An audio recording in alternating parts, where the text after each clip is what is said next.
buenos días para todos y para todas los asistentes.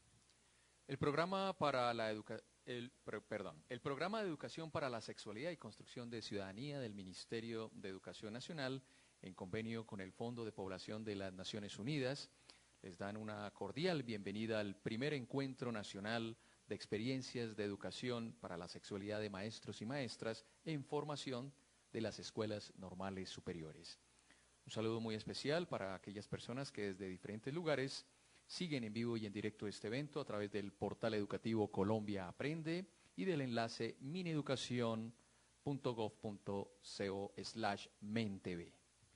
Este espacio se constituye en una oportunidad del Ministerio de Educación Nacional para reconocer y difundir las buenas prácticas en el proceso de formación inicial de maestros y maestras de las escuelas normales superiores en educación para la sexualidad y construcción de ciudadanía, reconociendo las lecciones aprendidas y promoviendo un escenario de intercambio y de construcción participativa de conocimiento a partir de las experiencias pedagógicas que serán protagonistas de este escenario. Para dar inicio a este evento, entonaremos las notas del Himno Nacional de la República de Colombia.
Tomar asiento, por favor.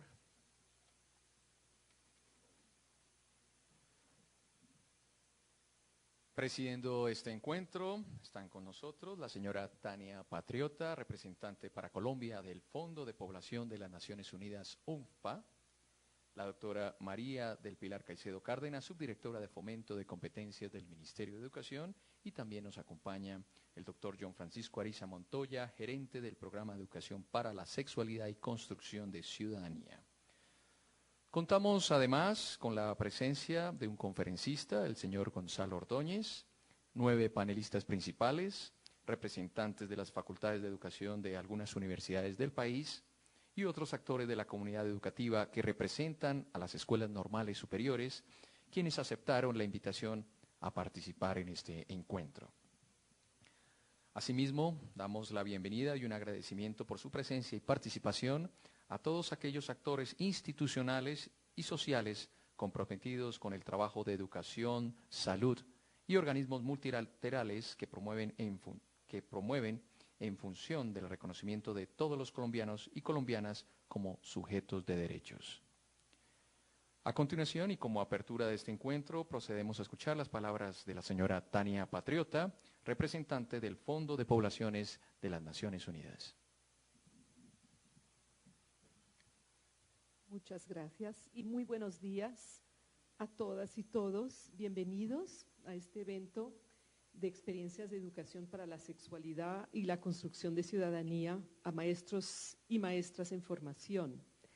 Señora María del Pilar Caicedo, subdirectora de Fomento de Competencias del Ministerio de Educación Nacional, señoras y señores funcionarios de las Secretarías de Educación del país, señoras y señores rectores y maestros de las escuelas normales superiores del país y representantes de otras instituciones educativas, maestros y estudiantes del país, representantes de entidades nacionales, también de ONGs que hoy nos acompañan, señoras y señores. Para el Fondo de Población de Naciones Unidas, el UNFPA, y para mí como su representante en Colombia, es motivo de gran satisfacción acompañar hoy al Ministerio de Educación Nacional en la apertura de este encuentro al que venimos a recoger los frutos de una alianza de más de 7 años. Nuestra presencia en este importante encuentro, en buena hora citado por la señora Ministra de Educación, nos convoca a reconocer las mejores prácticas desarrolladas por las escuelas normales superiores orientadas a la formación en educación para la sexualidad y construcción de ciudadanía de sus estudiantes, los futuros maestros y maestras en el marco de desarrollo de sus competencias. El UNFPA, por su mandato, brinda cooperación a más de 100 países, a más de 100 gobiernos de países, para la implementación del programa de acción de la Conferencia Internacional de Población y Desarrollo que tuvo lugar en el 1994 y donde más de 170 países estuvieron de acuerdo y reconocieron la importancia de asegurar información, servicios especiales amigables para jóvenes y adolescentes y también educación sexual de calidad como condiciones para el desarrollo de sus sociedades y también para el bienestar y la calidad de vida y el ejercicio de derechos humanos de sus ciudadanos. Por su parte, el Ministerio de Educación Nacional, en cumplimiento de su misión y liderazgo, viene fortaleciendo el sector educativo para el desarrollo de proyectos pedagógicos transversales, incluida la educación para la sexualidad y construcción de ciudadanía, como parte del avance en la política de calidad educativa y del compromiso asumido en el Plan Sectorial de Educación 2010-2014 y como parte del proyecto estratégico de formación para la ciudadanía. El Ministerio de Educación Nacional, con la asistencia técnica del Fondo de Población, avanza en el desarrollo de un proceso de movilización cultural que promueve el desarrollo de seres humanos sujetos de derechos y ciudadanos competentes, de sujetos activos con competencias para la comprensión de sus realidades, que toman decisiones responsables para una sexualidad sana, placentera y responsable en el ejercicio de sus derechos sexuales y reproductivos. Y esto a partir de conocimientos que son pertinentes sobre las dinámicas y los contextos particulares en los que interactúan como individuos y como colectivos. Hoy quisiéramos resaltar el avance del Ministerio para propiciar escenarios de construcción participativa, reconociendo experiencias regionales y el logro alcanzado en el diseño de las orientaciones para la articulación de estos proyectos pedagógicos que son transversales en las instituciones educativas. Y quisiéramos también resaltar que la orientación que el Ministerio ha dado en el marco de la política de calidad educativa es la forma de responder a un contexto crítico como el colombiano en temas también tan sensibles como las violencias basadas en el género y especialmente la violencia sexual. También, finalmente, quisiéramos reconocer el papel de las escuelas normales superiores como centros de promoción y producción de conocimiento desde los dispositivos pedagógicos que desarrolla en la educación para la sexualidad y construcción de la ciudadanía.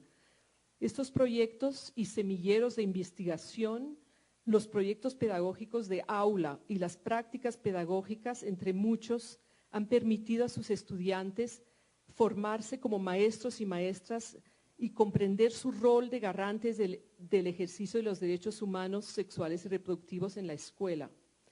La importancia de este evento como escenario para promover y divulgar este conocimiento que está siendo construido por las escuelas normales superiores para identificar rutas exitosas y lecciones aprendidas, también tiene como resultado intercambiar experiencias y construir entre todos.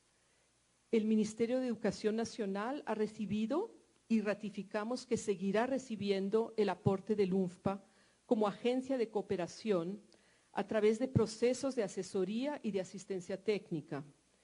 También con el fin de promover el fortalecimiento institucional, la formación docente, la movilización y participación social y el desarrollo de estrategias de comunicación, que son aspectos con los cuales vemos resultados ya y de los cuales nos sentimos ampliamente satisfechos.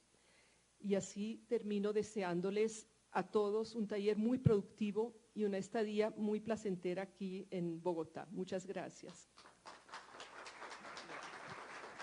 Muchas gracias a la señora Tania Patriota, por sus palabras. A continuación, la doctora María del Pilar Caicedo Cárdenas, subdirectora de Fomento de Competencias del Ministerio de Educación, se dirige a los asistentes. Gracias. Bueno, buenos días para todos y todas. Lo primero es darles un saludo especial de la señora ministra de Educación, María Fernanda Campo. Ella, como algunos de ustedes saben, estaba dispuesta a venir a hacer la instalación del evento. Tuvimos aquí pues ya el personal de seguridad de ella y todo, pero antes de llegar tuvo que atender un requerimiento por el hecho ocurrido lamentablemente en Itagüí. Entonces me ha pedido que les dé un saludo muy especial a todos ustedes y que les cuente que en cualquier momento de estos 2 días de trabajo va a pasar a saludarlos.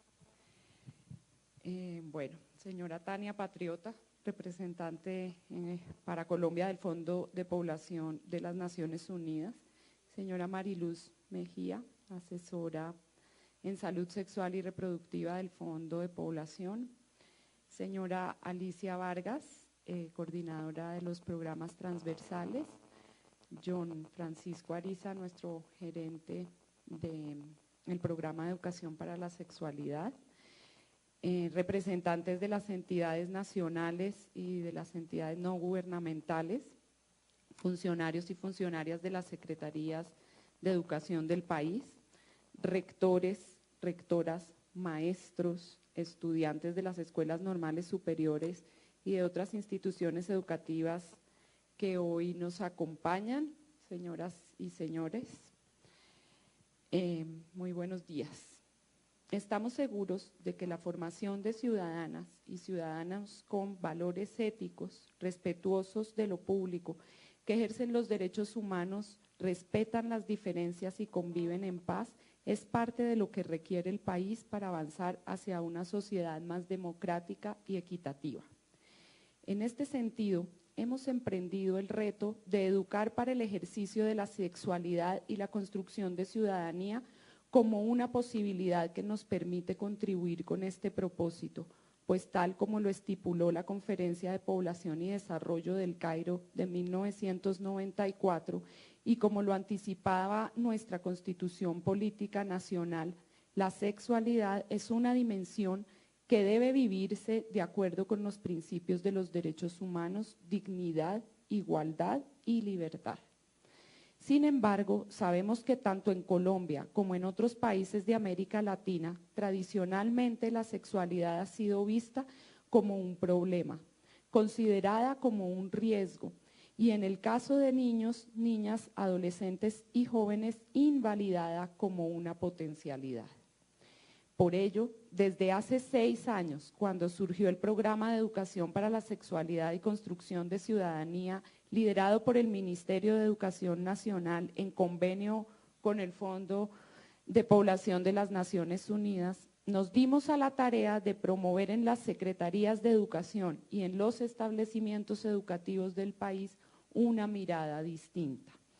Una mirada distinta de la sexualidad para comprenderla como una dimensión humana, fuente de bienestar y salud. En consecuencia, la labor que asumimos de la mano de los maestros, maestras, estudiantes, padres y madres de familia de diferentes entidades territoriales fue abordar la educación para la sexualidad dentro del marco de competencias científicas y ciudadanas, las cuales fomentan el ejercicio de los derechos en todos los ámbitos de la vida social y cotidiana. Estos incluyen la escuela como lugar de encuentro en el que confluyen las relaciones de género, los imaginarios y representaciones frente al ejercicio de la sexualidad y en general todo lo que contribuye a la construcción de democracia y de ciudadanía. Por esta razón, entendemos la educación para la sexualidad como un proceso pedagógico, deliberado e intencionado que promueve ambientes favorables para que los niños, niñas y jóvenes puedan tomar las decisiones que enriquezcan su proyecto de vida y el de los demás. En esta vida y en este sentido, conscientes de la necesidad de impactar la formación inicial de maestros y maestras, desde el año 2009 empezamos a construir, con el apoyo de la Asociación Nacional de Escuelas Normales Superiores, ASONEN, una estrategia de formación inicial de docentes que nos permitiera contar con orientaciones para el desarrollo de competencias personales y profesionales en las y los futuros educadores de nuestro país.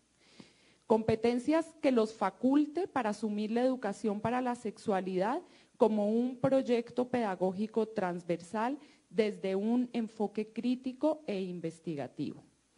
Hoy queremos mostrarle al país parte de los resultados de este proceso que nos ha dejado la posibilidad de comprender al maestro como un sujeto capaz de mirarse a sí mismo, de construir otras miradas, otros sentidos, de problematizar su ser y su quehacer, que puede reconocer la existencia de otros y que de forma relevante, intencionalmente, promueva que esos otros se miren a sí mismos, más allá de las categorías convencionales.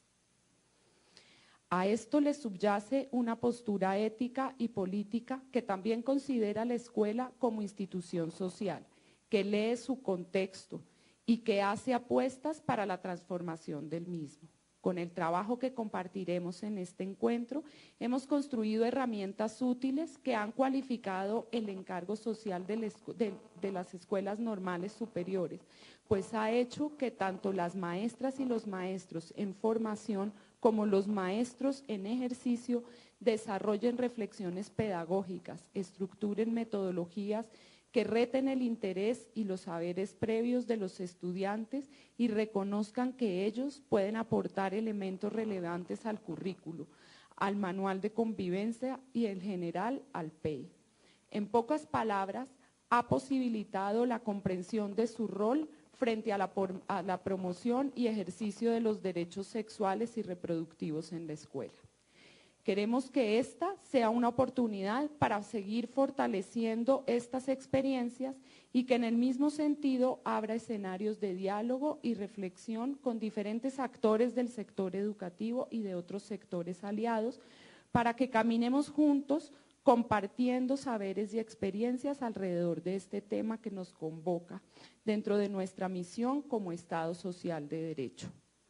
Hoy podemos reportar que hemos logrado que estas experiencias se desarrollen con 5.500 docentes y 1.675 establecimientos educativos y que este año nos propongamos sumar 840 instituciones educativas nuevas y 2.500 docentes más, para lo cual hemos dispuesto de recursos humanos, técnicos y financieros necesarios que se articulen y potencian con el apoyo de otros aliados.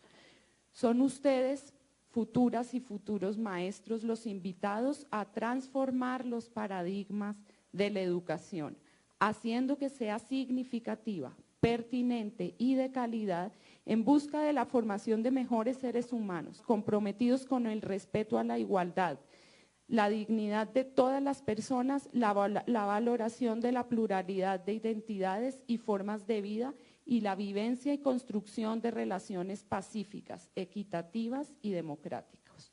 Sean todos ustedes bienvenidos. Muchas gracias.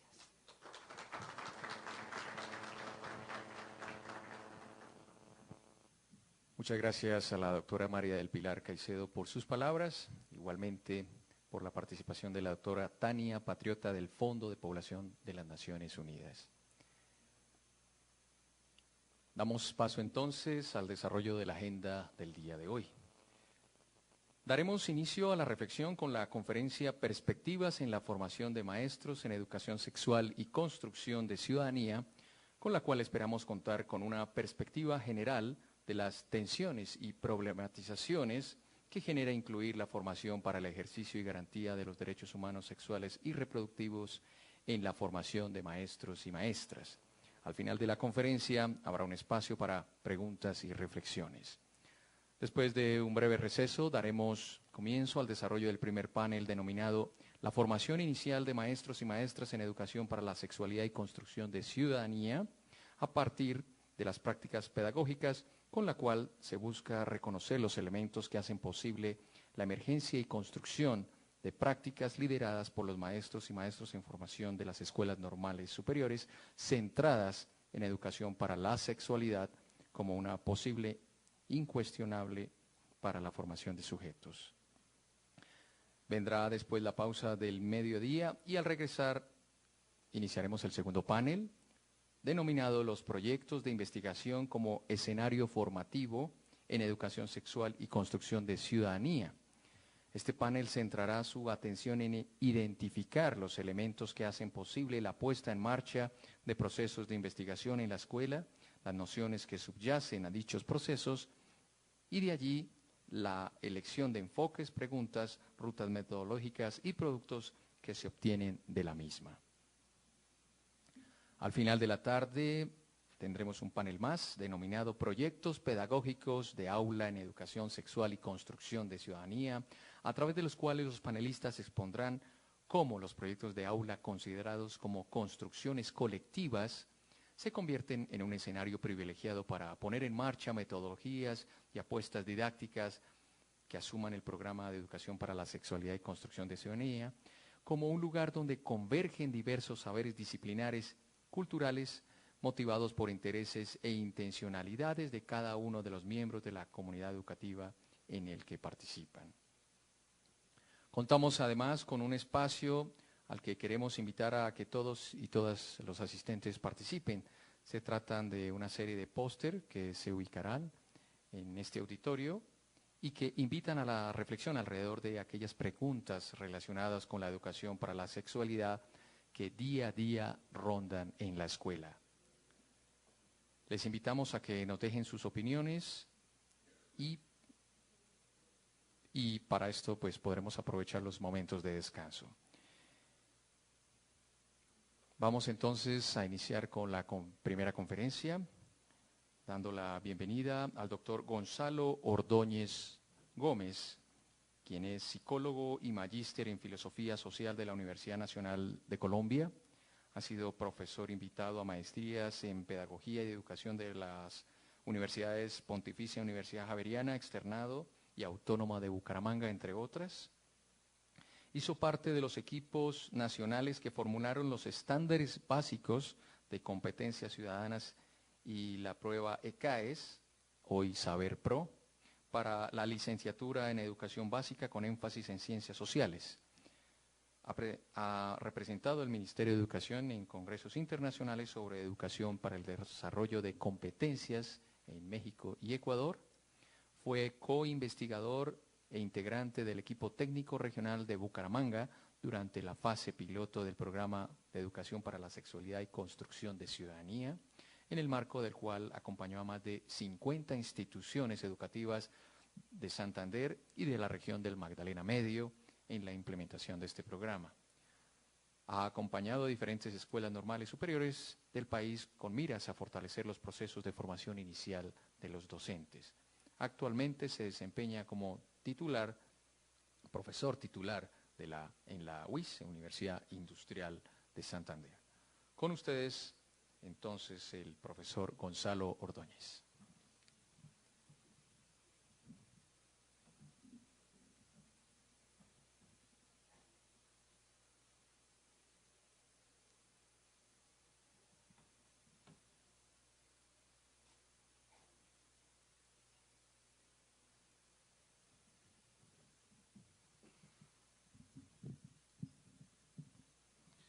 Buenos días, doctora Tania Patriota, representante del Fondo de Población de las Naciones Unidas, doctora María del Pilar Caicedo, doctora Mariluz Mejía, doctora Alicia Vargas, doctor Juan Francisco Ariza, funcionarios de la Secretaría de Educación, directivos, docentes y estudiantes de las escuelas normales, querido equipo técnico nacional del Programa de Educación para la Sexualidad, señoras y señores. Me propongo problematizar 4 puntos de esta relación del PES con la política pública. En primer lugar, un contexto en dónde estamos en educación, y de dónde venimos y para dónde vamos, y cuáles son los puntos centrales críticos que tenemos en este momento en la política pública. En segundo lugar, ¿cuál es el lugar del PES en la política pública? En tercer lugar, los retos curriculares que tanto nos atormentan. Y en cuarto lugar, los retos pedagógicos, para finalizar de nuevo con preguntas. Estas preguntas orientarán la primera parte de la exposición. ¿Es posible identificar un conjunto de competencias que garanticen una vida buena y placentera? ¿Y cuál es la naturaleza de estas competencias? ¿Cuáles son las condiciones básicas para formar maestros capaces de educar al ciudadano del siglo XXI? ¿Y cómo el PES proporciona herramientas curriculares y pedagógicas que contribuyan a formar maestros para el siglo XXI?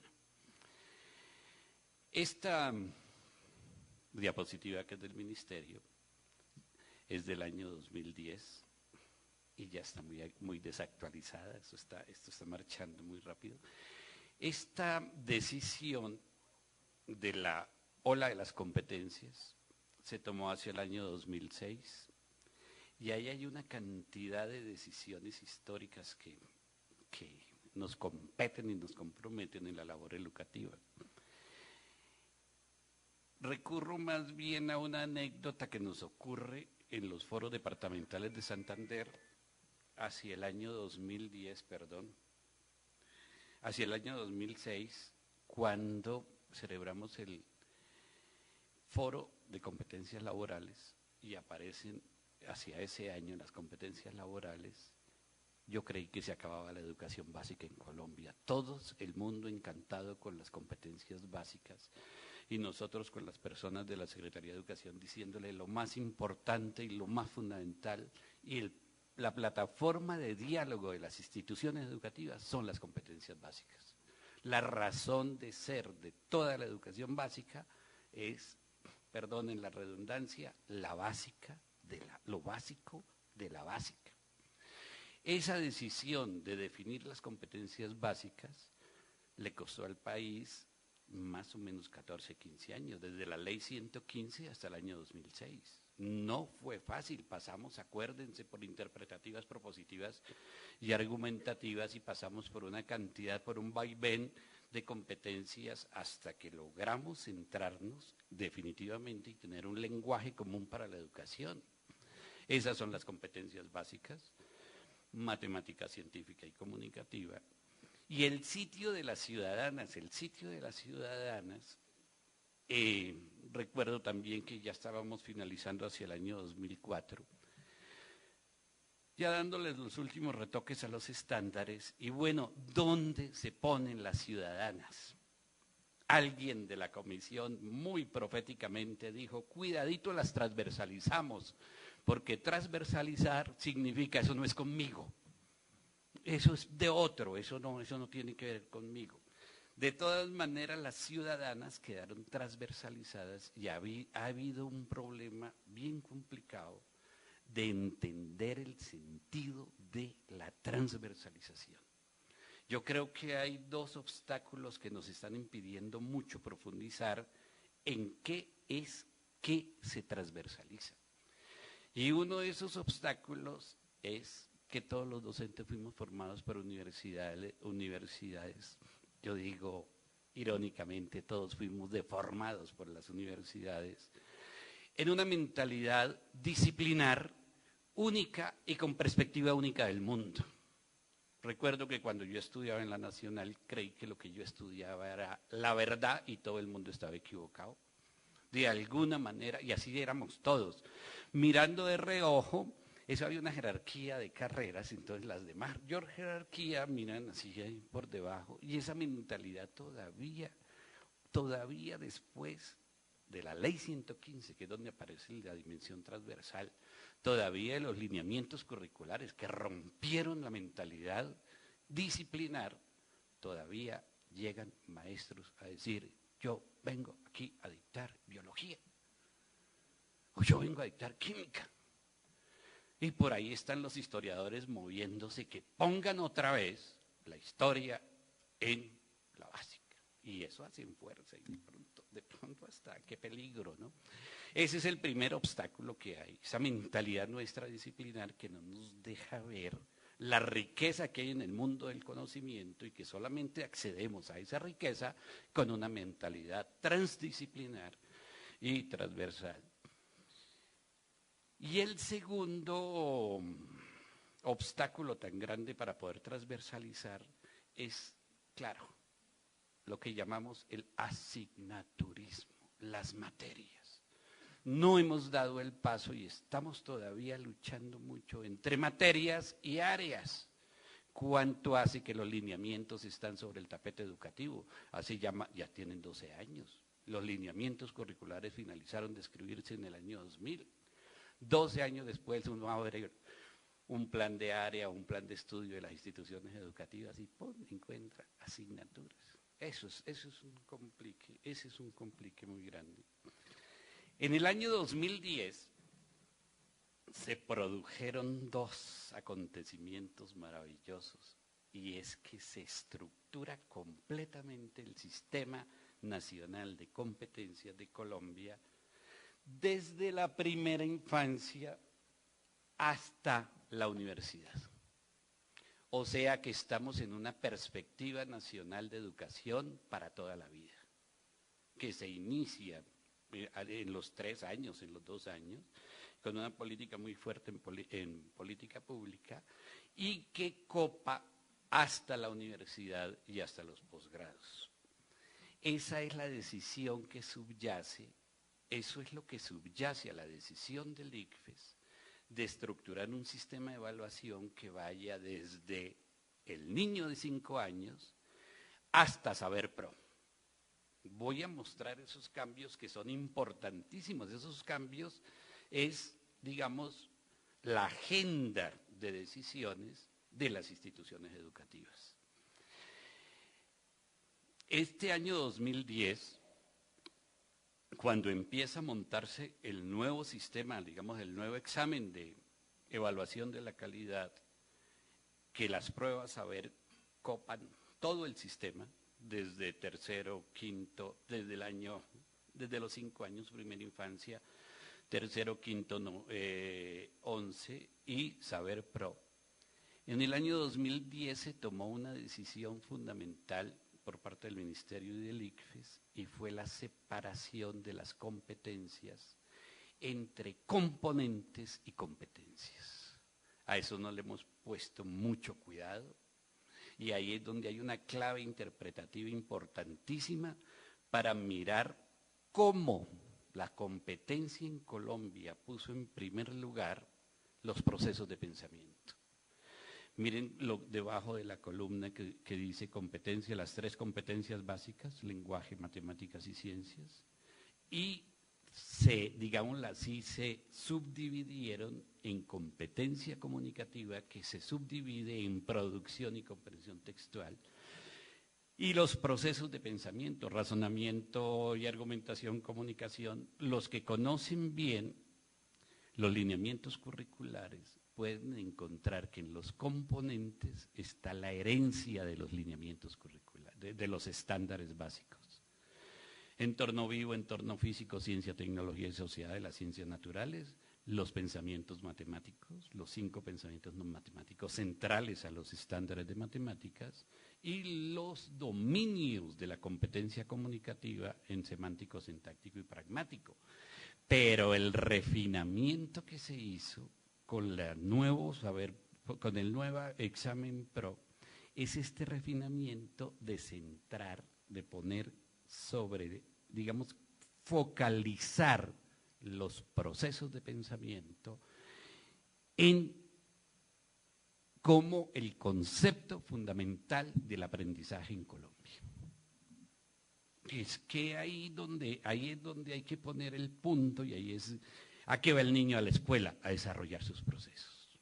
Me excusan que en este momento exagere mucho sobre procesos de pensamiento, no descuidemos los comunicativos, pero ahí están, y no descuidemos los afectivos que también están ahí. Pero no, como estamos en las áreas básicas, dejémoslo a un lado. Voy a mostrar ese extraordinario trabajo que hizo la Universidad del Valle, fundamentalmente el equipo de Rebeca Pucci, de traducir las competencias básicas y fundamentales de Colombia a niños de 5 años. Y antes de ingresar a la escuela, los niños van a ser evaluados qué tan desarrollado están sus procesos de pensamiento medidos en términos de competencias básicas. Y insisto y muestro en esta diapositiva que está tomada de ese hermosísimo libro que se llama Aprender y Jugar, ahí está la fuente, cómo la competencia científica la definieron en 3 procesos de pensamiento: formular hipótesis, hacer inferencia y clasificar. Y así sucesivamente, como la competencia comunicativa la formularon en los procesos de anticipación, elaboración del discurso y relación con el texto escrito, y como la competencia matemática la dividieron en esos procesos. Pero cuando vi esto que hicieron con las ciudadanas, dije definitivamente hay personas que leen de una profundidad que es lo fundamental y básico del desarrollo de la competencia ciudadana en niños de 3, 4 y 5 años. Identificar emociones, reconocimiento de la perspectiva del otro y manejo de reglas. Esto es, digamos, esto es muy nuevo, esto es año 2010 y es el cierre que empieza, digamos, la reorganización de todo el sistema educativo en términos de procesos de pensamiento. Y ahora nos vamos para el otro lado estábamos acá en primera infancia, ahora nos vamos para la universidad. Y como dicen en Bogotá, en Boyacá, y que Dios nos coja confesados. Este año va a ocurrir, o ya está ocurriendo, el estremecimiento más profundo que haya vivido la Universidad Colombiana, porque le cuestionan en la base su modelo disciplinar. Que eso es que más o menos uno no es un profesional, sino que sale con un tapaojos, como si el mundo se nos diera en perspectiva disciplinar.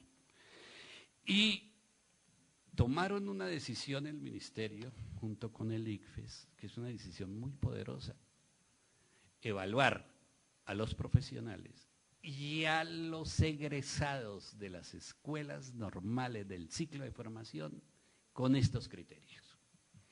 Unas competencias genéricas que son la traducción que hizo el equipo de evaluación, la traducción que hizo de las competencias básicas. Entonces, digamos que en la parte de arriba está la herencia de las competencias ciudadanas, entendimiento interpersonal. A un lado de la derecha, sí, de la derecha de ustedes, está la resonancia de las competencias científicas, solución de problemas. Abajo está la competencia comunicativa, pero concretica comunicación escrita. Los que conocen estos puntajes saben que esto es aterrador, los resultados. Y de otro lado está el pensamiento crítico. No voy a hablar de los resultados, pero los resultados preliminares nacionales son muy preocupantes. Con decir un solo dato, más o menos en las pruebas saber de 5º grado y 9º grado, en lenguaje, en comprensión y producción de textos, más o menos el promedio de 1 a 500 está, pero dejémoslo de 1 a 100, está en 60. Pues el promedio de escritura está en 40. Y hágame el favor, coja usted 5º, 9º, 5º, 11, 5º, 9º, 11 y 10º semestre. Y es muy preocupante que de pronto la escala va así.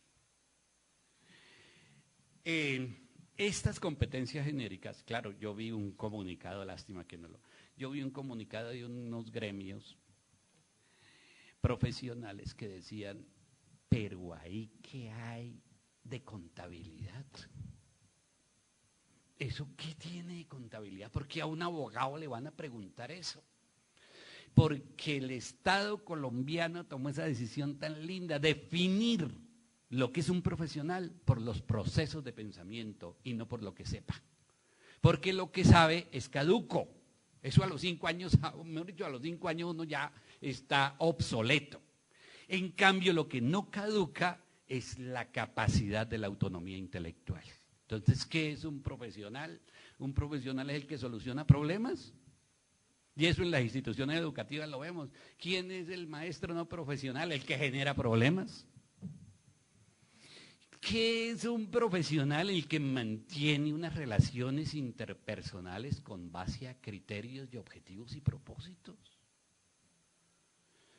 ¿Qué es un no profesional? El que su ego le puede y quiere volver los grupos el foco de atención de sus debilidades, etcétera. ¿Y qué es un profesional que se comunica, sabe leer y escribir a alto nivel y sobre todo tiene pensamiento crítico? Y este pensamiento crítico nos está costando bastante trabajo. Yo invito a los colegas y a los estudiantes que hagamos una revisión de los estándares únicamente mirando qué significa pensamiento crítico, en 2 puntos, el concepto de pensamiento crítico y el uso del pensamiento crítico en el desarrollo de los procesos de pensamiento. No soy del campo matemático, pero el campo matemático es donde tenemos mucho que aprender de cómo ellos han logrado semejante precisión de lo que son los procesos de pensamiento y de lo que es el papel del pensamiento crítico en el desarrollo del pensamiento matemático. Ustedes saben que ya en el año 2011 hubo resultados de los estudiantes del ciclo de formación en esta prueba. Y el reto es tremendo porque están considerando a los egresados del ciclo de formación profesionales. Entonces los miden con la misma vara con que se mide un licenciado. Estuvimos con una representante, organizamos en la UIS una reunión del ICFES que nos presentaran los datos, la estructura de la prueba, e invitamos a las normales del convenio nuestro, las 18 normales de la región de Santander, que trabajáramos un taller de estos resultados. Y habían unos rectores de normales que decían una cosa hasta muy linda, el vaso medio lleno. Ah, pero no fue bien. No fue tan mal porque la escala, pues sí estaba muy abajo, pero la escala no. Y yo les decía, uy, pero colegas, 40 puntos sobre 100. Es muy preocupante, es muy preocupante. Así sea que, bueno, los licenciados sacaron 45 y que ni siquiera llegamos a la media. Ni siquiera llegamos a la media. Y esto no es moda. Estos criterios van a durar mínimo 12 años, que es la prueba que se construyó entre el año 2011. El Saber Pro está para 12 años. No más propaganda, mentiras, más al detalle, pero solamente para una invitacioncita. La prueba de las competencias genéricas de los profesionales introduce matrices de evaluación. Entonces, aquí se materializan tres elementos de la política pública que son fundamentales en la evaluación. Primer elemento, se van a evaluar competencias. Y hoy ya tenemos mucho material, ya tenemos mínimo 12 años de estar evaluando competencias en Colombia, entonces ya sabemos exactamente qué es evaluar competencias. Segundo, se establecieron las escalas de desarrollo, o sea, los niveles, y se definieron los niveles de la competencia, que es un texto bien escrito. Y tercero, está dentro de la pura filosofía de que esto tiene que funcionar bajo el principio de evaluar para mejorar. No importa que uno esté en el nivel 1, le dan las claves para que pase al nivel 2. Y si está en el nivel 2, le dan las claves para el nivel 3. Y mire lo que es un texto. Yo digo que todavía esta matriz de evaluación todavía no está muy bien organizada, le faltan algunos elementos, pero el texto fundamentalmente es propósito, el texto es estructura, o sea, un componente sintáctico, el propósito es un componente pragmático, y el texto es manejo del lenguaje, un componente semántico. Así está, mire esa belleza de escala de desarrollo de la solución de problemas. O sea, que me encanta la evaluación y soy maestro de evaluación allá en las licenciaturas de la UIS, porque es que la evaluación es donde uno no habla paja. La evaluación es donde se materializan todos los criterios y qué solución de problemas, ahí los tienen ustedes. La diapositiva y los materiales los vamos a circular, estos están en la página del ICFES, hágale el seguimiento a las competencias genéricas. Y acá está algo que es tremendo, esto es, para coger esta escala del ICFES, hágame el favor y me hace una escala de desarrollo del pensamiento crítico.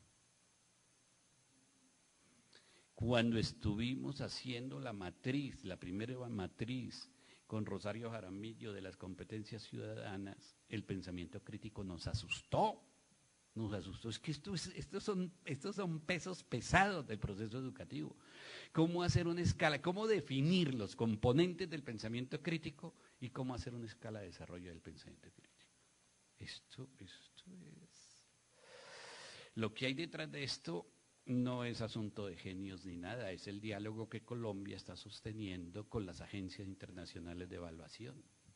Aquí está detrás de esto los trabajos de la prueba PISA y los trabajos de la prueba internacional de cívica, del ICS. Pero como país hemos sistematizado, hemos aprendido muchas cosas y hay unas reglas ya clarísimas sobre el tapete, ahí están, tomémoslas, usémoslas, trabajémoslas. Incluso tengamos una relación con ella de pensamiento crítico. Algo así como, ¿sabe que esas escalas de desarrollo del pensamiento crítico están muy bajitas? Vamos a ponerle a la institución unas escalas más altas, más refinadas. Entendimiento interpersonal. También con escala de desarrollo, Fíjense ustedes que en la primera prueba saber de ciudadanas no hubo escala de desarrollo. Los resultados eran solamente promedio y desviación.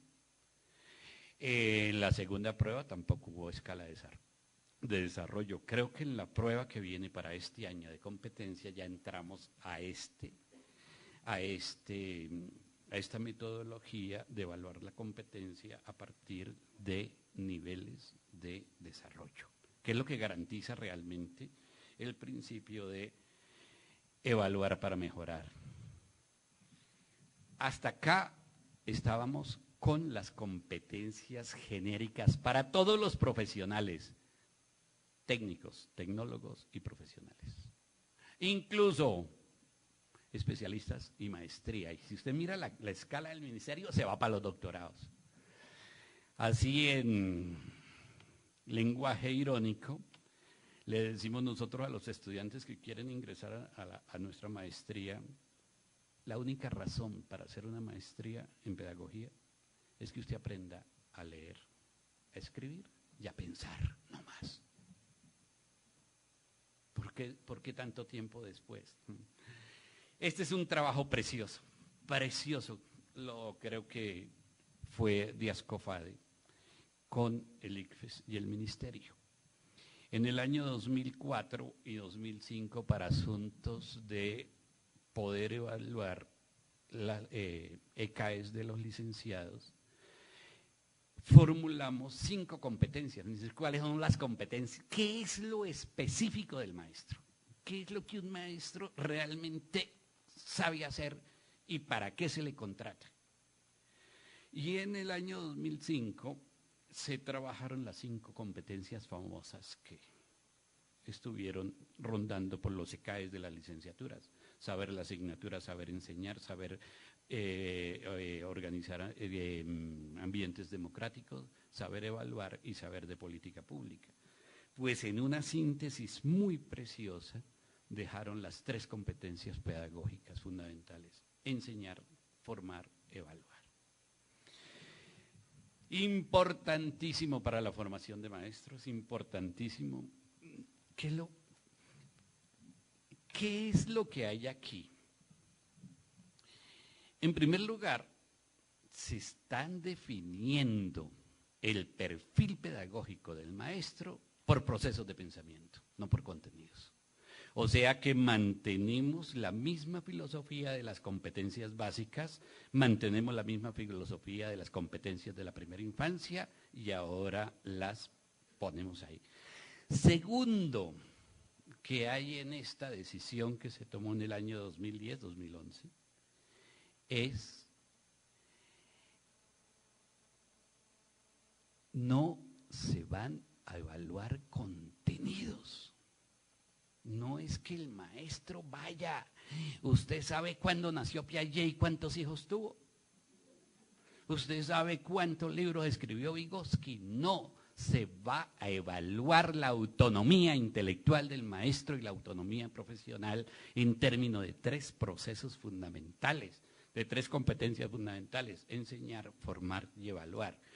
Y esto nos cambia. Veo a muchos colegas tomando notas. Creo que nosotros le entregamos esta presentación, y no solamente le entregamos esta presentación, los documentos que soportan todo esto, que debe ser la discusión de las escuelas normales.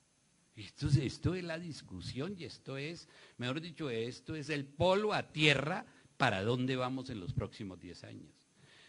Y sobre todo me encanta esta lámina. Este es del material tomado del ICFES, la guía de la prueba Saber Pro para licenciado. Me encanta cómo definieron la enseñanza. Mire, vamos a detener un poquito. El uso de la didáctica de las disciplinas en la enseñanza. Eso no es cualquier cosa. Eso significa 2 cosas. 1, la didáctica es específica de las áreas. Se acaban las didácticas generales. Y dos, la didáctica se vuelve un saber específico, profesional. O sea que por más crisis de maestros que tengan en Colombia, es muy probable que ya no haya examen de ingreso abierto a todas las profesiones. Porque los que sabemos de las didácticas somos los maestros. Porque la didáctica es muy interesante. La didáctica es cómo hago para que ellos aprendan. No más.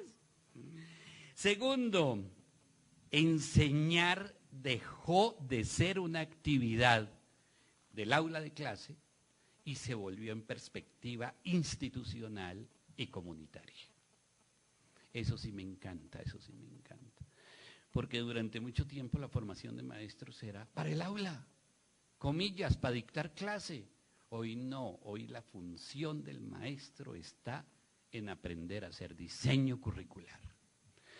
Si él sabe, hace sus diseños, aprovecha el margen que le da el Estado de la autonomía de la institución educativa para construir sus currículos, el maestro se vuelve un profesional de alta calidad. Si al maestro le quitan la función de diseños curriculares, se vuelve un mandadero de las cartillas. Lo que pasó, el desastre de Colombia, de la instrucción programada de los años 70, donde hicieron currículos a prueba de maestros, no importa, usted con que obedezca, los niños aprenden. Y no aprendieron, no aprendimos. Y las actividades de enseñanza, ya las actividades orientadas al desarrollo. Formar, ya lo ven ahí. Mire cómo las competencias del maestro le dan un horizonte de mediano y largo plazo. La formación no es un proceso de un semestre, la formación no es un asunto de una materia. La formación es la unidad que tenga la institución educativa, lo digo al revés.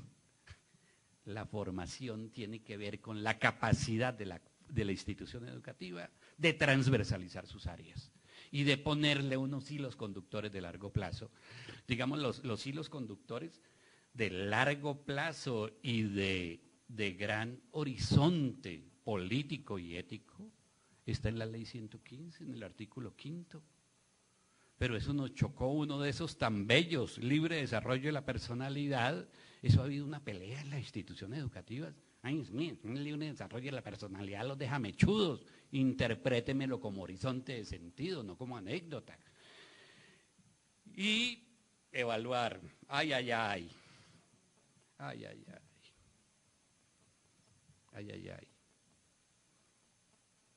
Ahí sí me va a tocar contar un cuentico.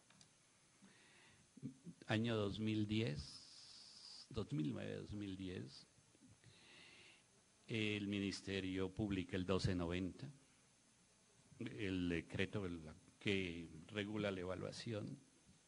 Conozco muy de cerca la discusión en Santander. ¡Ay, qué crisis! Hacia julio del año 2010, la pérdida de los niños en Santander, la pérdida del año era como el 50%. Hacia septiembre era gravísimo porque lo que no hemos debido hacer con el 1290 fue lo que hicimos. Uno, en lugar de evaluar para mejorar, volvió otra vez, eso pareció una reunión de Dráculas, evaluar para rajar. Ahora sí van a ver, y yo conozco discusiones de con cuánto se pierde la materia. Pongámosle 3.5, no, mejor 3.8, no, con menos de 4 que la pierdan. ¿Con cuántas asignaturas pierde el niño? No, con una, no, con media, no, con un parpadeo. Y todos querían poner el debate de la calidad en el número de rajados. Yo digo, lástima que el invierno tapó esa discusión. Porque esa discusión era entre instituciones educativas que querían volver a evaluar para rajar, evaluar cuantitativamente y evaluar contenidos. Digo que lo que más nos desnuda como maestros es esa consigna que yo no sé de dónde viene, pero que se refiere a guarden todo y saquen una hoja. Cuando uno dice guarden todo y saquen una hoja, debería recibir el título de maestro del siglo XII. antes de la imprenta y antes de la institución educativa. Bueno, ahí están, esos retos de la evaluación son tremendos. Y esos retos, ¿cuáles son los principios de la política? Ahí están. Ayer, antier, el martes estaba trabajando con maestros por allá, de una vocación mía que tengo, no sé, a veces digo que no sé. Cojo las instituciones más frágiles de Santander y pongo a mis estudiantes de evaluación a que hagan un análisis de las pruebas, a ver, hacemos una reunión con la institución y se las entregamos. Uy, sí, menos mal, gracias. Cuando le entregamos, cuando vieron esa, oiga, es increíble, de verdad, colegas, es increíble que casi la totalidad de las instituciones educativas de Colombia no consultan y no saben consultar los resultados de las pruebas a ver. Como escuelas de educación, como escuelas normales, nos toca enseñarles. Bueno, el sistema está complicadito, eso hay que dar vueltas y vueltas y vueltas. Pero cuando llegamos a los resultados, tampoco lo sabemos leer. Un promedio y una desviación, no pasamos por competencias matemáticas. Y esto de entender los niveles de desarrollo de la competencia, eso también complica mucho, porque no hemos profundizado mucho en eso. Y me decía este maestro, pero es que el ministerio cambia de política cada rato, es que fíjese, en el 2003 una cosa, en el 2005 otra cosa, en el 2009 otra cosa, que ponga de acuerdo el ministerio a ver qué es lo que tenemos que hacer. Y yo le dije, pienso todo lo contrario, desde la ley 115 hasta hoy, la política ha sido una sola. Y los cambios que ha habido en las pruebas del 2003, 2005 y 2009 son ajustes de mejorar el proceso. Eso no, ningún examen va a ser eterno. Este que está tan bien hecho del 2012 va a durar hasta el 2020. Por ahí, si estamos todavía vivos para esa época, se empieza a desbaratar en el 2018. Bueno, no más con estas competencias tan bellas. Enseñar, formar, evaluar. De paso, con esto se va a hacer prueba de ingreso al escalafón. Con esto se va a hacer examen de ascenso. Y con esto se van a hacer, mejor dicho, esas son las reglas del Estado de que es un maestro. Y estas reglas van a estar vigentes, póngale mínimo 10 años. Ahora sí, segunda parte ya, ahora sí viene. ¿Cuál es la articulación del PES con el Sistema Nacional de Competencias de Colombia? Hay una articulación de objetivos. Los objetivos son formar pensamiento científico, formar pensamiento comunicativo, formar pensamiento matemático, formar pensamiento crítico. Pues la relación en el PES, uno de los objetivos fundamentales es la formación de personas informadas, que sus decisiones acerca de la sexualidad las tomen del campo científico y no del campo del mito, de la tradición, etcétera, etcétera, etcétera. El otro objetivo fundamental del PES es la autonomía personal y propia. La autonomía intelectual, la autonomía afectiva, la autonomía social. Pues este es un objetivo de la política pública, esto es una de las cuestiones fundamentales. Y lo otro, el PES no es adoctrinar niños. Mire, es que con ejemplitos se pone más bonita la cosa. Cuando estábamos en el proyecto piloto, a Natalia se le ocurre eso. Hagamos un banquito de preguntas, un buzón de preguntas para niños de 9º grado de un colegio de Bucaramanga. Invitamos a los niños y llegaron las preguntas. Cuando abrimos ese buzón, piérdase. Salieron, Natalia tiene las preguntas, las sistematizó, hicimos un taller con esas preguntas. Digo 3. 1, ¿cómo ingresa un bebé a la barriga de la mamá? 2, ¿a qué edad se puede tener la primera relación sexual? 3, ¿qué sienten las niñas cogimos esas preguntas, nos fuimos con los maestros y les dijimos, maestro, ¿usted qué hace con esto? Escoja la que más quiera. ¿Qué hace con esas preguntas? ¿Sabe qué hacían? Yo creo que ya hemos cambiado mucho. Pues les dictaban clase. ¿Cuándo se debe tener la primera relación sexual?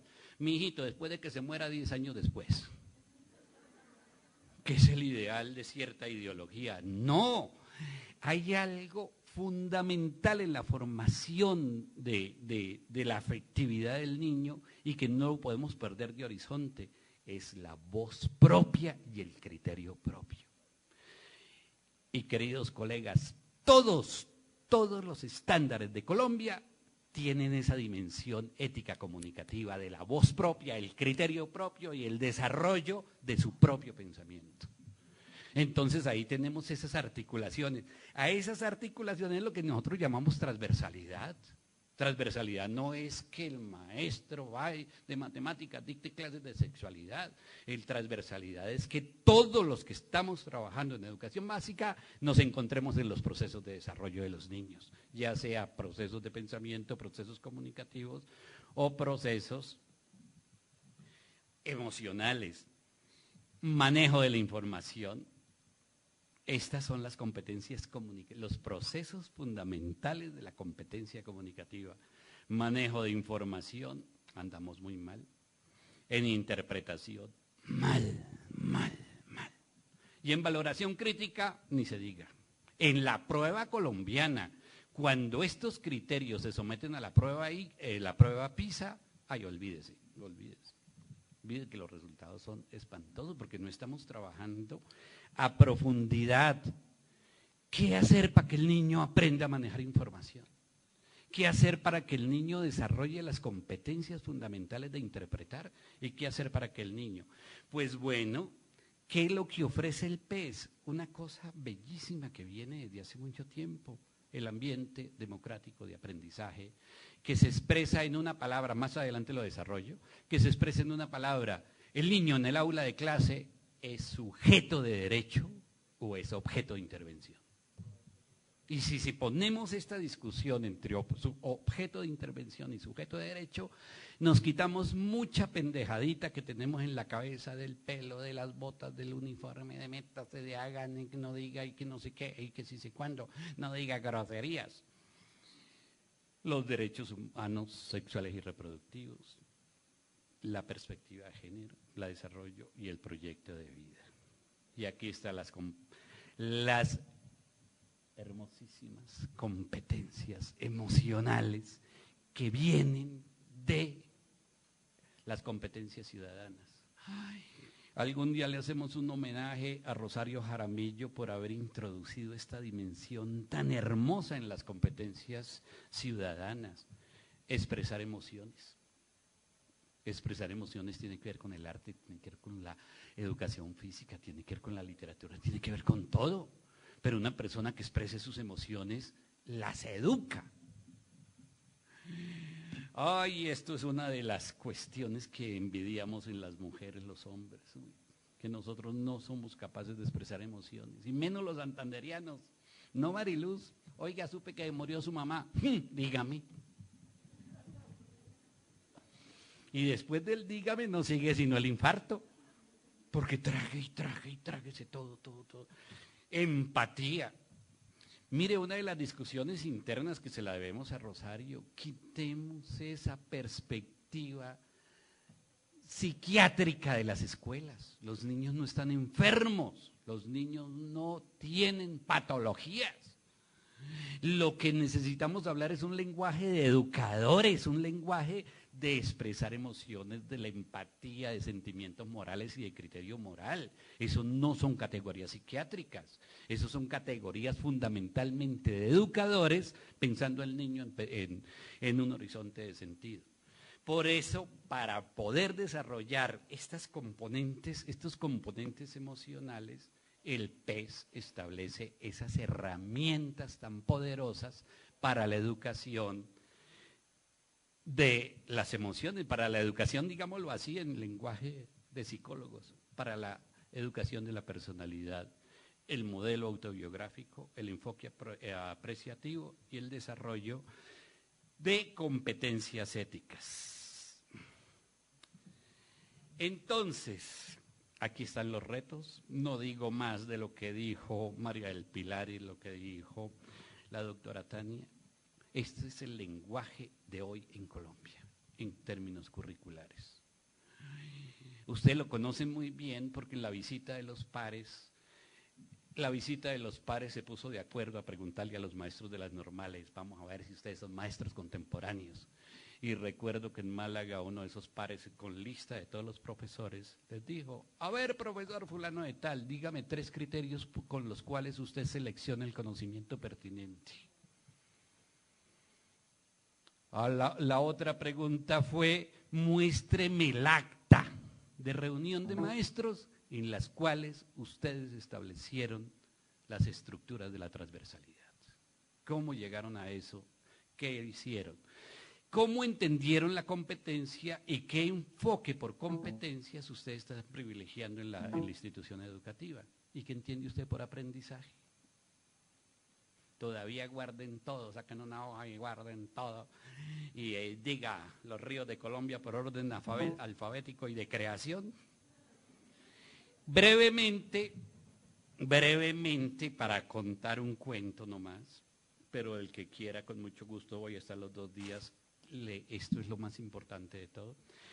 En una investigación de la UIS con los colegios más deprimidos de Santander que están en el Magdalena Medio, entre más plata hay, más pobres son los colegios, qué cosa.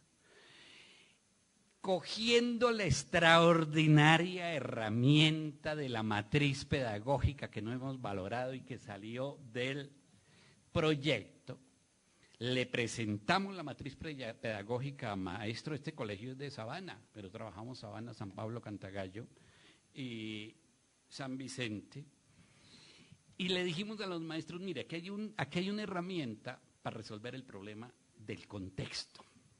Nosotros necesitamos que el diseño curricular de la institución educativa obedezca a pertinencia, transversalidad, enfoque por competencias y nuevo concepto de aprendizaje.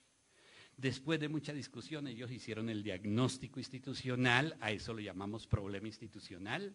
Con el equipo técnico nacional les dijimos, si no le ponen a la matriz pedagógica el problema del contexto, nos queda, y quedó, ¿no, Natalia y Joana? El hilo conductor es una herramienta poderosísima, que cumple 3 funciones. Primera función, poner a los maestros a pensar en la educación a largo plazo. ¿De qué queremos que este niño sea en 50 años o en 30? Segunda función que él cumple el hilo conductor es la respuesta de la institución educativa a los problemas del contexto. O sea, ya como institución educativa el hilo conductor es el que unifica todas las áreas y todos le apuntamos. Un colegio de Charalá, en lugar de hilo conductor, tiene algo muy interesante, pero tiene la misma función de hilo conductor y es, ¿cuál es la relación del área con la misión de la institución?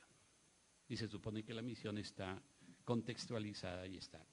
Y otra decisión importante que viene también de entender la competencia a partir de los procesos de pensamiento.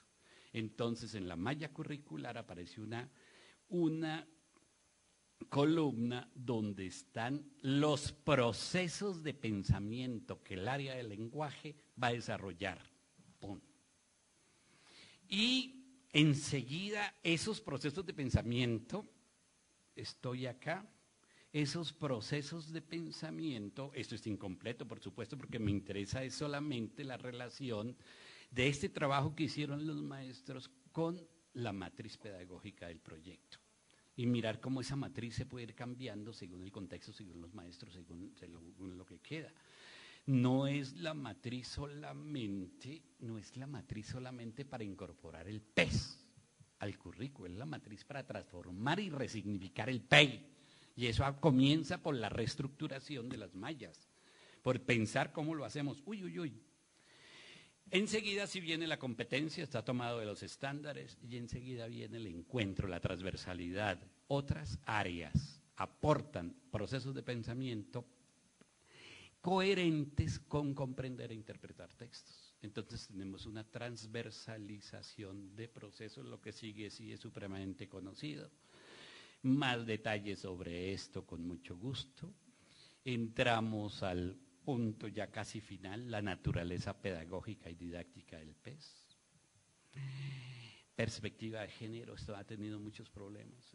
Me preocupa muchísimo que en Colombia todavía, en la investigación que hicimos para mirar los grandes problemas de la educación sexual en Colombia, en esa investigación el problema fundamental que salió fue discriminación por género.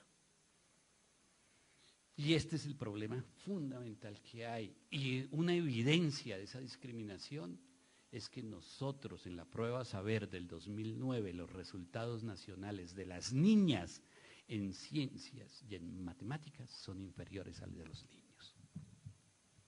Y eso tiene nombre propio. Discriminación, porque en la prueba PISA no aparece ese resultado en Europa. Entonces, si todavía desde el aula estamos diciendo que las matemáticas son para los hombres y que las niñas con que sonrían y sean bonitas, es muy grave, es muy grave. Y lo mismo, las investigaciones que se hicieron, los espacios de juego son masculinos. Y las niñas siguen en la misma función, en lo mismo. La función de las niñas en una cancha de fútbol es admirarnos. Oiga, estudiantes universitarias de esa flamante y protestataria UIS, el bobo la invita a verlo jugar y se aplasta ahí, a aplaudir. Y yo les digo, no, gradúense, es que ustedes si no rompen esos modelos. No, Marilú, 50 años después del libro de doña Virginia todavía está intacto lo que doña Virginia Gutiérrez de Pineda en el libro Familia, Cultura en Colombia señaló como las grandes discriminaciones de género. Para poder encantarlos y atraerlos y entusiasmarlos por el enfoque autobiográfico, traje una cita de Hegel muy bella, donde él define el yo como un nosotros, de un nosotros que es un yo. Y este enfoque autobiográfico es cómo constituir la identidad personal en una dimensión plural y social.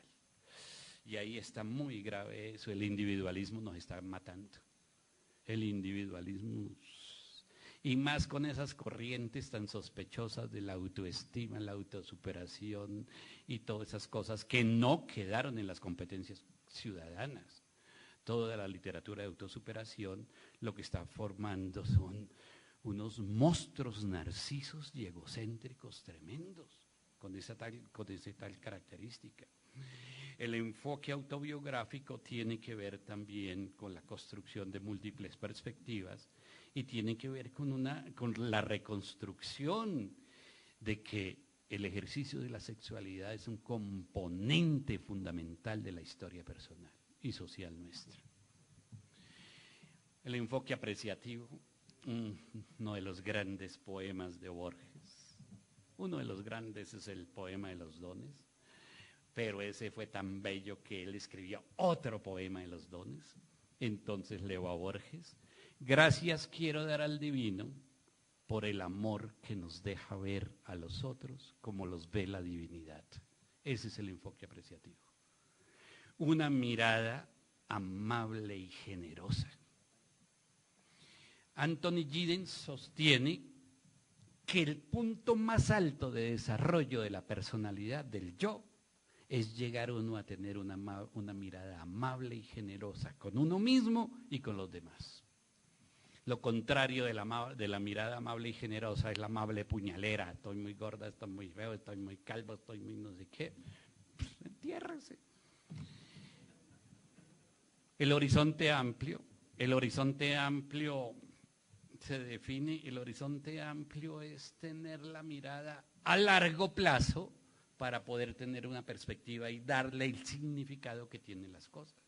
Si uno tiene horizonte estrecho, dar significado lo da la inmediatez. Si tiene horizonte amplio, sabe tomar decisiones acertadas. Ala, y esto que se nos está perdiendo también de la educación, el sentido poético de la educación y el sentido poético de la existencia. Ser capaz de ver la belleza en sus múltiples manifestaciones. Yo estoy que llevo a mis estudiantes a un asilo bien pobre con una tarea que es lo mejor de lo mejor en situaciones tan extremas. Así por el estilo. Y eso que es heideggeriano, ¿no? Que es el de enfoque apreciativo, mirar al otro en una perspectiva histórica, en una perspectiva de desarrollo, en una perspectiva de que uno no es el día que es el día que se muere. Mientras tanto, su ser le va haciendo. Un ser cuyo ser es no ser. Bueno, eso es. La otra herramienta fundamental, los dilemas morales. Pero los dilemas morales tienen un fundamento muy importante y es la neutralidad del maestro. El maestro, para que trabaje con dilemas morales, tiene que callarse y yo lo digo en santanderiano, cierre el pico y deje que los chicos hablen. Y deje porque el problema no es lo que se dice, el problema son las estructuras de pensamiento que se desarrollan en contextos comunicativos. Y si usted no lo deja hablar, ¿cómo quiere el desarrollo? Sí, gracias, muy amable. Eso, tener mujeres super yo que le hacen a uno de super yo. Otra cosa que tienen, entonces, preguntas como esta, ¿cuál es la mejor forma de vivir? Adela Cortina dice, a mí la felicidad me la dejan a mí. Que alguien venga a darme una fórmula de felicidad me está ofendiendo. Porque la responsabilidad que no se le puede quitar a un ser humano es asumir las riendas de su propia vida. Y esos consejitos y toda esa vaina que va por ahí circulando de cuando desterramos la moralización. Imagínese que un niño le pregunte a uno cuándo debo tener la primera relación sexual. Y que uno le salga con sus creencias, con su estilo, con su perspectiva de vida, pues nada más que le está quitando la responsabilidad de asumir su vida de manera lenta. La otra que esto viene, ¿cuál es la forma justa de vivir en relación con uno mismo y con los demás? Que tiene que ver, el centro de esto está en la estructura fundamental de las convivencias ciudadanas, de la parte de la convivencia, que tiene que ver con la norma, el reconocimiento del otro, el reconocimiento de las diferencias, el sabernos los límites de nuestra propia percepción. ¿Dónde entramos en la perspectiva, en diálogo con el otro? Es muy fuerte esta pregunta en la dimensión pragmática de las comunicativas. La dimensión pragmática es pregunte siempre cuál es el propósito, cuál es la relación, quién habla, a quién se dirige, dónde lo pone y con qué propósito. Ambientes democráticos de aprendizaje, quiero llamar la atención de esto en la prueba Saber 2003, la nota más baja de la prueba fue esta, nos rajamos en ambientes democráticos. En el 2005 se volvió a hacer la prueba y los resultados de la prueba son peores. En el 2009 no se hizo, se hizo X, pero en este 2012 se va a hacer y ojo con esto que esto no se está moviendo. ¿Cómo se establecen las normas? Volvamos otra vez al manual de convivencia. ¿Ese manual de convivencia fue consensuado? ¿Ese fue discutido o fue impuesto? Y funciona como un garrote. ¿Dónde fundamenta la autoridad del maestro? Todavía hay mucho miedo de los niños, todavía hay mucho miedo.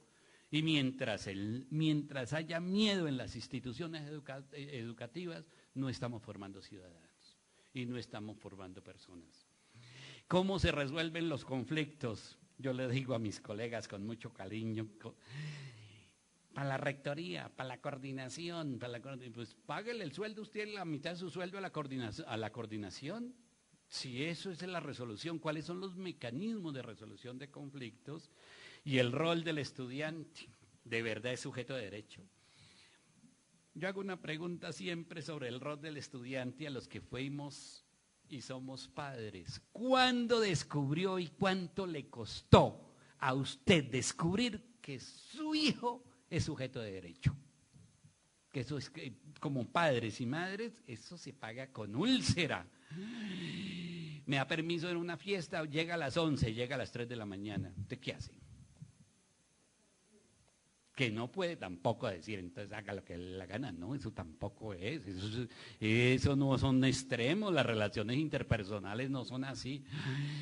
Es que yo no le hablo a mi hijo, ¿cuánto hace? 5 meses. ¿Y qué? ¿Qué tipo de estrategia es esa de resolución de conflictos? ¿Cómo un adulto va a ser tan infantiloide que se pone al mismo nivel? Está bien que el chinito de 9 años no me hable, pero que yo, un gorilón de esta edad, le diga yo tampoco le hablo, si él no me habla. No. Bueno, ya, última diapositiva. Volvemos. Ustedes saben que las preguntas no tienen respuesta y que cada uno es responsable de sus respuestas. La estructura curricular responde a los criterios de la política de calidad, pertinencia, transversalidad, enfoque por competencias y aprendizaje activo. A esa estructura curricular se le pueden hacer estas preguntas. Y claro, el PES es la herramienta para poderlo hacer, pero no es incorporar el PES, es montar todo el sistema de competencias. La institución educativa construye un ambiente democrático de aprendizaje como condición para formar personas autónomas, libres, críticas y felices. Pactos de aula, pactos pedagógicos, pactos de convivencia. Las prácticas pedagógicas promueven el desarrollo de procesos cognitivos, comunicativos y afectivos. El PES ha permitido transversalizar las áreas.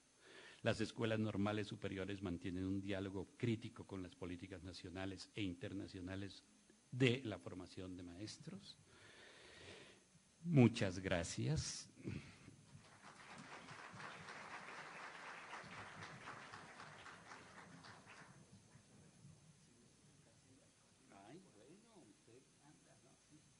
Me siento allá.